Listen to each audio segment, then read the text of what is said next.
खैर, आपने मेरठ की घटना तो सुनी ही होगी कि मुस्कान ने अपने आशिक के साथ मिलकर पति की हत्या करा दी और वहीं तक उसको संतुष्टि भी नहीं मिली। उसके बाद टुकड़े टुकड़े करने के बाद ड्रम के अंदर पैक करके उसको चिन दिया, यानी कि उसको सीमेंट से बाकायदा घर बना दिया उसका एक, मरने के बाद।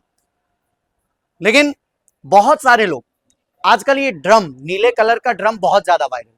मैं चाहूंगा कि आप लोग नीले ड्रम को वायरल कीजिए, ठीक है, अच्छी बात है, आपको व्यूअर्स चाहिए, आपको व्यूज चाहिए, लेकिन इस मुद्दे को भी वायरल कीजिए कि अब बेटी बचाओ बेटी पढ़ाओ तक हमारा देश नहीं रह सकता।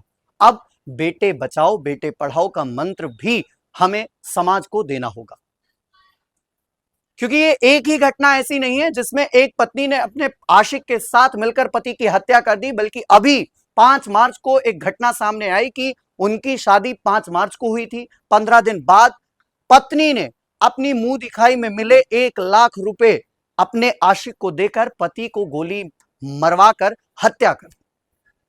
वहीं उससे पहले भी आपने सुना होगा, बहुत सारे ऐसे मुद्दे आप लोगों के सामने युग्मपत्र ने रखे कि पत्नी की प्रताड़ना सह सह कर इतना जलील हो गया पति कि अंतिम में उसने एक वीडियो बनाकर यह कहा कि मेरे मां बाप को बस सुरक्षित रखना, और न्याय और कोर्ट से एक ही आग्रह रहेगा कि अगर मुझे इंसाफ न मिले तो कोर्ट के गटर में मेरी अस्थियों को विसर्जन कर देना। वहीं उसके बाद एक शर्मा जी की हत्या की भी बात सामने आई, जहां यह कहा गया, उस व्यक्ति ने कहा कि मेरे मां बाप का बस ख्याल रखना, इतनी गुजारिश है। और मर्दों के लिए भी कोई कानून होना चाहिए, मर्दों की भी कोई सुनो। इस बात को कहते कहते वो फांसी के फंदे पर लटक गए। क्या देश में अब यही चलता रहेगा? क्या मर्दों के लिए या पुरुषों के लिए या बेटों के लिए कोई कानून बनेगा?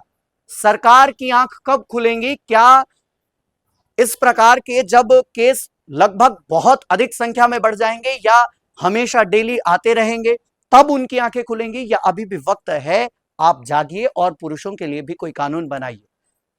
हमारे शास्त्रों ने नारी का सम्मान किया, इसीलिए हमने हमेशा कृष्ण राधा नहीं, राधे कृष्ण कहा। हमने हमेशा गौरी शंकर कहा, कभी शंकर गौरी नहीं कहा। हमारा इतिहास है कि हमने नारी का हमेशा सम्मान किया है और हम आज भी नारी का सम्मान करते हैं। लेकिन जब नारी राक्षस के रूप में प्रकट होने लगे तो कहीं ना कहीं ये निंदनीय है, ये विचारणीय है, और इस पर हमें सोचना होगा कि क्या जिस प्रकार से सौरभ को ड्रम के अंदर कटने के बाद चिना गया, उसको पैक किया गया, इस प्रकार से आगे भविष्य में कभी ना हो, इसके लिए आवाज उठानी होगी, इसके लिए हमें रील्स बनानी होंगी, इसके लिए हमें आवाज बुलंद करनी होगी।